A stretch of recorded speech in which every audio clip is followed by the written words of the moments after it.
যিখন নতুন চৰকাৰ নৱনিৰ্বাচিত চৰকাৰ সেই চৰকাৰখনক আমি সংবাদমেলৰ জৰিয়তে আন্তৰিক আমাৰ সন্থাৰ তৰফৰ পৰা আন্তৰিক শুভেচ্ছা আৰু অভিনন্দন জ্ঞাপন কৰিছোঁ।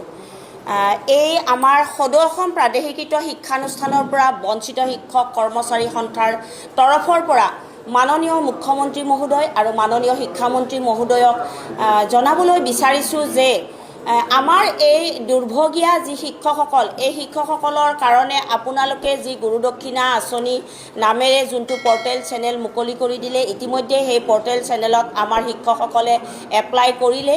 গতিকে এই পৰ্টেল চেনেলৰ জৰিয়তে আমাৰ LPৰ পৰা কলেজলৈকে প্ৰতিজন শিক্ষকক একোখন মানপত্ৰৰ জৰিয়তে 15 লাখ টকাকৈ আপোনালোকে দি আমাৰ প্ৰতিজন শিক্ষকৰ জীৱনলৈ আৰু প্ৰতিজন শিক্ষকৰ ঘৰলৈ যাতে পোহৰৰ বাট মুকলি কৰি দিয়ে বা আমাৰ প্ৰতিজন শিক্ষকে যাতে এটা নতুনকৈ যাতে এটা জীৱন যাত্ৰা আৰম্ভ কৰিব পাৰে আৰু এটা সৰুকৈ হ'লেও যাতে সংস্থাপন কৰিব পাৰে।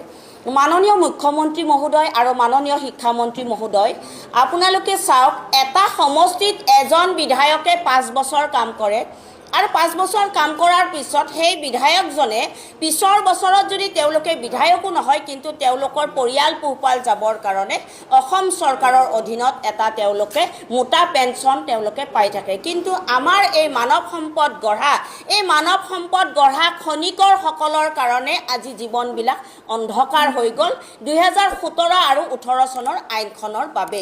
সেয়ে আমি দীৰ্ঘদিন ধৰি ৰাজপথত বহুত আন্দোলন কৰাৰ পিছত অৱশেষত যোৱা বছৰ নৱেম্বৰ মাহৰ 25 চনৰ নৱেম্বৰ মাহত আমাৰ শিক্ষামন্ত্ৰী মহোদয়ে আমাক মাতি নি তেখেতে মানি ল'লে, আমাক এককালীন সাহায্য দি আমাৰ জীৱনবিলাক সুন্দৰ কৰিবৰ কাৰণে তেখেতে এটা প্ৰচেষ্টা হাতত ল'লে।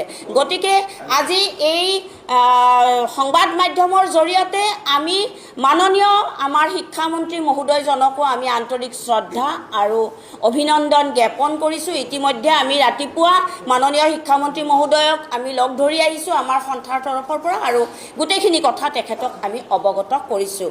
সেয়ে আমি অৱশেষত এটাই আমি বিচাৰিছোঁ যে আমাক যাতে অসম চৰকাৰখনে আৰু দেৰি নকৰে, আহি থকা যি জুলাই মাহত বাজেট অধিৱেশন হ'ব সেই বাজেট অধিৱেশনতে আমাৰ কাৰণে যি বাজেট আপোনালোকে ধাৰ্য কৰে, টকা পইচা যিখিনি ধাৰ্য কৰে সেইখিনি কৰি প্ৰতিজন শিক্ষকক 15 লাখ টকাকৈ দি লগতে মানপত্ৰ একোখনকৈ দি আমাক ন্যায় দিয়ে।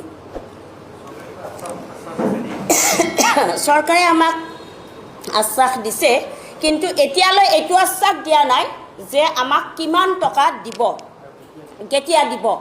এই দুটা প্ৰশ্ন আমাৰ অসম চৰকাৰলৈ মাননীয় মুখ্যমন্ত্ৰী মহোদয় আৰু মাননীয় শিক্ষামন্ত্ৰী মহোদয়লৈ আমাক কিমান টকা দিব আৰু কেতিয়া দিব। আৰু এইখিনিতে আমি মাননীয় মুখ্যমন্ত্ৰী মহোদয় আৰু শিক্ষামন্ত্ৰী মহোদয়ক জনাবলৈ বিচাৰিছোঁ যাতে পুনৰ আমি ৰাজপথত আৰু এইখিনিৰ কাৰণে আন্দোলন কৰিব নালাগে।